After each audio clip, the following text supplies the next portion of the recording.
투자는 건강하게, 마음 편하게, 오래. 안녕하세요. 케빈 베스만 허저공입니다. 오늘 촬영 일지한 11월 4일 월요일이고요.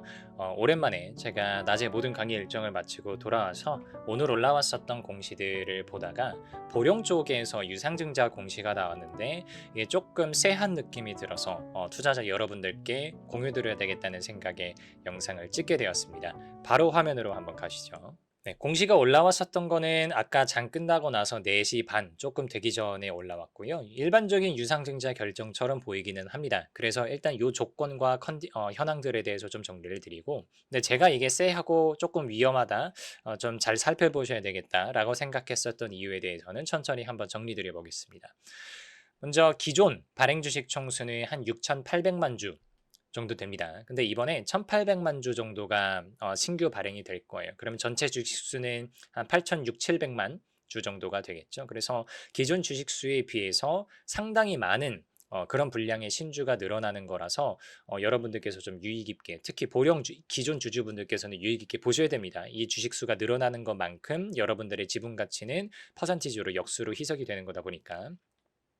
그리고 두 번째로는 얼마를 조달을 하고 어디에다 쓰겠냐라고 하는 부분 되게 중요하다고 항상 말씀을 드리죠. 시설 자금에다가 500억 쓰겠다고 하고요. 운영 자금에다가 750억. 그리고 타법인 증권 취득 자금에 500억. 그래서 도합 한 1,800억 조금 안 되는 자금을 조달을 한다고 했어요. 제가 항상 말씀드리지만 유상증자의 목적으로 채무 상환 자금이 적히면 굉장히 안 좋다고 말씀을 드렸잖아요. 특히 며칠 전에 지금 경영권 분쟁을 하고 있는 고려아이언에서 유상증자를 하면서 그 2조 3천억에 해당하는 그 자금을 채무 상환 자금으로 쓰겠다고 하면서 그렇게 올랐었던 주식이 바로 하한가를 때려맞는 그런 결과가 있었잖아요. 근데 채무상환 자금에 쓰는 거는 아니고 여러 가지로 확장을 하기 위해서 쓰겠다고 하는 거니까 이건 되게 긍정적으로 볼 수 있을 것 같아요. 특히 시설 자금으로 500억 쓰는 거랑 타법인 증권 취득 자금으로 500억 쓰는 거는 보령제약이라고 하는, 과거의 보령제약이었죠. 보령이라고 하는 회사가 그래도 앞으로 조금 더 성장 동력을 마련해 나가려고 하는 움직임이구나 이해해 줄 수 있을 것 같은데, 제가 오늘 여러분들께 짚어드릴 만한 포인트는 바로 여기입니다. 증자 방식으로 제3자 배정 증자라고 나와 있어요. 즉 이 제3자 배정이 뭐냐? 누구에게 유상증자를 받느냐에 따라서 유상증자의 종류는 크게 세 가지로 나눠집니다. 첫 번째로는 일반 공모가 있고요. 두 번째로는 주주 배정 유상증자가 있고요. 세 번째가 제3자 배정 유상증자가 있어요. 일반 공모 같은 경우에는요, 기존 회사의 주주가 됐든 아니면은 새로 들어오는 신규 주주가 됐든 가리지 않고 너네들 다 들어와, 일반적으로 내가 다 공모 받아줄게 라고 하면 일반 공모예요. 근데 주주 배정 유상증자 같은 경우는 외부인의 진입을 허용하지 않습니다. 기존의 주주들만을 대상으로 받는 게 주주 배정 유상증자고요. 그리고 이번에 보령에서 진행하는 유상증자처럼 아예 회사 이사회에서 제3자를 콕 집어서 야, 나 너한테 투자 받을게 라고 들어오는 경우가 있어요. 그런 경우를 저희가 제3자 배정 유상증자라고 합니다. 그러면 얼마에 발행하느냐라고 했을 때 오늘 종가는 1,850원이었는데 일단 이사회 결의일 기준으로 계산된 기준 주가가 1,740원이라고 했을 때 할인율을 지금 10% 정도 매겨서 9,670원에 받아요. 이게 할인율 10%가 어떤 의미가 있냐면 앞에서 유상증자 종류 세 가지를 말씀드렸을 때 그 세 가지에 따라서 기준 주가 대비 얼마나 할인을 할 수 있느냐가 좀 다릅니다. 주주 배정 유상증자 같은 경우에는 희석을 한다고 하더라도, 지분 가치를 희석한다고 하더라도 어차피 기존 주주들끼리만 희석을 하잖아요. 그래서 한 주당 얼마에 발행을 하든 별로 상관이 없어요. 그래서 할인율을 50%를 잡든 60%를 잡든, 물론 시장에서 엄청 욕을 먹긴 하겠지만 법적으로는 아무 문제가 없습니다. 그리고 일반 공모 같은 경우가 기준 주가 대비해서 30%까지만 할인을 할 수 있어요. 왜냐면 일반 공모에는 기존 주주랑 별개의 제3자, 신규 투자자가 이제 들어오는데 이 친구들이 기준 주가에 비해서 너무 싸게 들어오게 되면 기존 주주들이 상대적으로 피해를 본다고 보기 때문에 30%로 막아놨고요.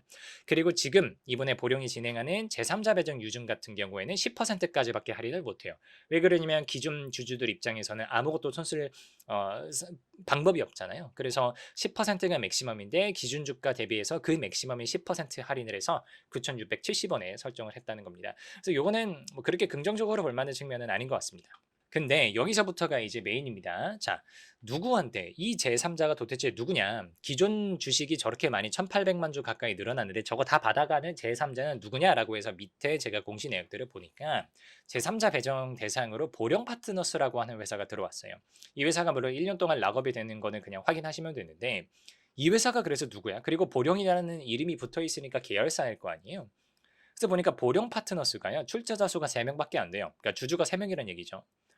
대표이사가 최대 주주가 똑같은데 김정균 씨라고 하면서 88% 들고 있는, 그러니까 나머지 2명의 주주가 12% 들고 있는 굉장히 소수의 이해관계자에 집중된 회사인 거죠. 보령 파트너스가. 얘가 지금 1,800억 가까이를 꽂고 들어오겠다는 거예요. 그래서 이 김정균이라고 하는 사람이 기존 보령의 지배 구조랑 어떤 관련이 있을까 갑자기 궁금해져서 보령의 최대 주주 현황을 봤어요. 보령의 최대 주주를 보니까 보령 홀딩스가 37%를 들고 있고요. 두 번째로 김은선 씨라고 하는 분이 10%를 들고 있어요. 그리고 밑에는 뭐 그냥 일단 안 보셔도 되는데 여기 지금 김정균 씨가 보이죠? 근데 김정균 씨가 1.2% 보유하고 있으면서 특수관계자로 잡혀 있어요. 그러니까 뭔가 보령 패밀리의 일원이구나라는 생각은 드는 거죠. 그래서 그 한 단계 위로 올라가서 보령 홀딩스의 주주 현황을 제가 찾아봤습니다. 재무제표에는 이렇게 나와 있어요. 김은선 외 특수관계자가 95% 들고 있는, 그러니까 자기 주식을 제외하면 사실상 100% 들고 있는 회사인데 구글에다가 그냥 AI로 리서치 돌려보니까 보령홀딩스 주주는 다음과 같습니다. 김은선 회장이 반올림에서 45%, 김정균 대표이사, 그 이름이 다시 한번 나오죠. 이 친구가 반올림에서 23% 들고 있는 회사예요. 그래서 찾아보니까 김정균 대표이사는요, 김은선 회장의 아드님이십니다.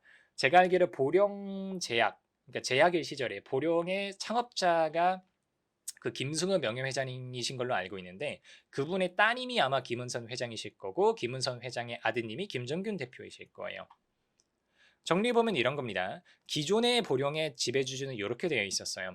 김은선하고 김정균이 각각 45, 23% 들고 있는 보령홀딩스가 보령이라고 하는 상장회사를 37% 들고 있고 이 두 분은 각각 보령 주식을 10%, 1% 따로 들고 있습니다.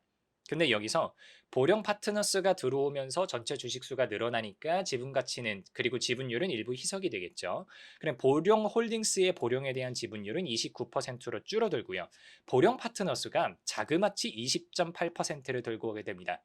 그럼 김은선 씨가 직접 들고 있는 거 조금 줄어들 거고요. 김정균 씨가 직접 들고 있는 거 조금 줄어들 거고요. 그리고 보령 파트너스의 최대 주주는 김정균 씨가 88% 들고 있고요. 그럼 여러분들 제가 잠깐 시간 들여볼 테니까 이 구조에서 어떤 게 생각나는지 감이 좀 있으신 분들이라면 바로 떠올리실 것 같아요. 잠깐 시간 들여볼게요. 네, 시간 가지셨다고 생각을 하고 말씀을 들으면 저는 딱 이거 보는 순간 경영권 승계구나라는 게 떠올라요. 이건 물론 제가 최대한 중립적이고 객관적인 입장에서 긍정적으로 좋게 평가해 줄 수 있는 부분도 있어요. 그래서 이 공시를 보고 내일 주가가 어떻게 움직일지, 올라갈지 내려갈지에 대해서 확답을 드릴 수는 없습니다. 왜 그러냐면 분명히 좋게 볼 수 있는 포인트는 오너 일가에서 1,800억을 꽂고 그 회사의 성장 동력을 부추기면서 들어온다고 하는 것은 분명히 나쁜 결과는 아니에요. 1,800억이라고 하는 건 거대한 자금이 들어오니까. 근데 저는 이 뒤에 숨겨진 맥락들을 좀 짚어드리고 싶은데 이 구조를 보면 저는 제 마우스 따라오시면 저는 이렇게 네모가 쳐져서 지배구조 변동이 어떻게 될까 이런 것들이 머릿속에 막 그려져요.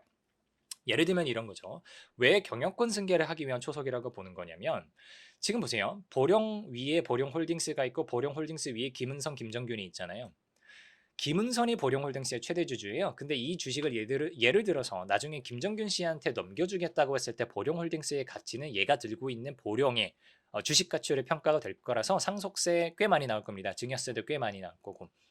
근데 여기서 김정균 씨가 어디선가 쩐주를 데리고 와서 합해가지고 보령 파트너스를 세우면 여기서 어떤 것들이 가능하냐, 정말 많은 아이디어가 나올 수 있는데 몇 가지 예시만 드려보면 제일 대표적으로 떠오르는 건 이거예요. 언젠가 때가 됐을 때 김정균 씨가 보령 파트너스 주식 88%를 보령 홀딩스에 넘겨주면 돼요. 그리고 보령 홀딩스가 그 대가로 자기 주식의 신주를 발행해서 김정균 씨한테 주면 김정균 씨가 들고 있는 보령 홀딩스에 대한 지분율이 23%에서 상당히 많이 올라가게 되겠죠. 그러면 자기 엄마가 들고 있는 45%를 넘어서게 된다라고 하면 자연스럽게 보령홀딩스의 최대 주주는 바뀌게 되는 겁니다. 이게 제가 머릿속에서 떠오르는 대표적인 경우의 수고요.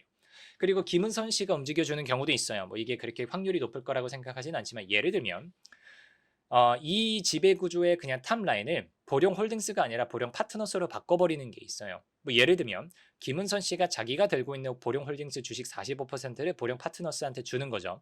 그럼 보령 파트너스가 자기 신주를 김은선 씨한테 발행을 해줘야 되는데 그거를 가치평가를 조금 요렇게 저렇게 잘 만들어가지고 김정균 씨가 들고 있는 지분율 밑으로 나오게 평가를 해주는 거예요.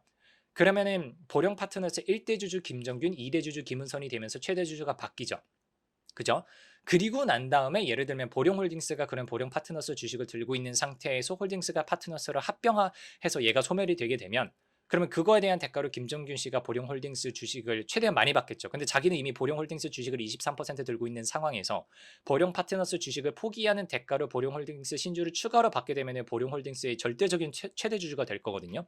예, 제가 말로 급하게 설명드려가지고 이게 조금 이해가 안 되실 수도 있지만 천천히 들어보시면 이게 어떤 구조인지 아실 거예요. 그래서 저는 아까 말씀드렸던 뭐 김정균 씨의 지분이 움직이는 첫 번째 경우, 아니면 두 번째로 김은선 씨가 움직이는 두 번째 경우, 둘 중에 뭐가 됐든 간에 이렇게 해서 나중에 기업을 뭐 쪼개고 합치고 하면서 보령에 대한 경영권 승계를 사실상 세금을 거의 내지 않고 김정균 씨한테 넘겨줄 수 있는 이런 구조가 되지 않을까라는 생각이 갑자기 확 들더라고요. 그래서 표면적으로 보면 1,800억을 오너가 꽂는다는 입장에서 좋게 볼 수도 있겠으나 이게 과연 장기적으로 개인 투자자분들한테 그리고 특히 오늘 금투세 폐지와 관련된 그런 결론이 나와 있는 상황에서 이런 공시 같은 게 과연 우리가 좋게만 바라봐야 되느냐에 대해서 조금 심심한 의심 그리고 회의 이런 마음들이 들어서 한번 영상 준비하게 되었습니다. 오늘 영상이 여러분들께 도움이 되었기를 바라고요. 여기까지 하겠습니다. 감사합니다.